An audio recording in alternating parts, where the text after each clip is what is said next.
കുമാരൻ വരണുണ്ട്. ഇവനാണ് കുമാരനല്ലേ? നല്ല തടി. ഇവനവിടെ കാച്ചാലോ? ചുമ്മാ സാല ജോണി വിശ്വം പറഞ്ഞു കുമാരൻ. ഇവന്റെ മേത്തൊരാള് കൈവച്ച ആ കൈ കണ്ടാണോ ജോണിക്ക് ഇഷ്ടമല്ല?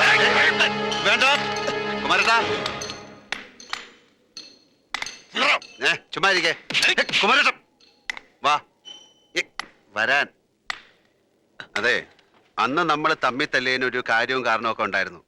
അത് അന്നത്തോടെ കഴിഞ്ഞു. ഇപ്പൊ ഞങ്ങൾ വന്നിരിക്കുന്നത് നിങ്ങളെ പോലെ പണിയെടുക്കാനാ. നമുക്ക് സന്തോഷമായിട്ട് ചങ്ങാതിമാരായിട്ട് കഴിയാം. അപ്പൊ കുമാരൻ നിന്റെ വരുതിക്ക് ജീവിക്കണം? വേണ്ട, ഞാൻ കുമാരന്റെ വരുതിക്ക് കഴിഞ്ഞോളാം. അപ്പൊ കുഴപ്പമില്ലല്ലോ. മര്യാദക്ക് ജീവിച്ചാൽ നിനക്ക് നല്ലത്. ഞാൻ മര്യാദയ്ക്ക് തന്നെ ജീവിച്ചോളാം. പക്ഷെ കുമാരേട്ടൻ മര്യാദയായിട്ട് കാണിച്ചാൽ ഞാനും മര്യാദയായിട്ട് കാണിക്കും. അപ്പൊ എന്നെ കുറ്റം പറയരുത്. ഓക്കെ? കയ്യും തന്നെ.